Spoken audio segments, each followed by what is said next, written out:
bir sual var.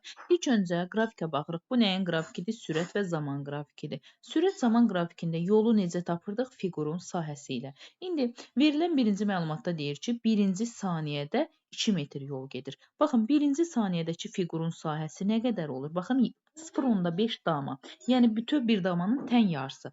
İndi tən yarı, yəni 0,5 damanı bizə 2 metr veribsə, davam edirik və deyir ki, 3-cü saniyədə nə qədər yol gedər? İndi gəlin 3-cü saniyədə burada olunan səhvlər ümumi 3 saniyəni götürmürük.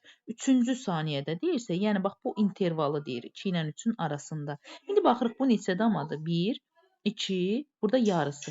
2,5 dama. İndi buradan artıq tənasüb qururuq. Əgər 0,5 dama 2 metrdirsə, 2,5 dama nədir?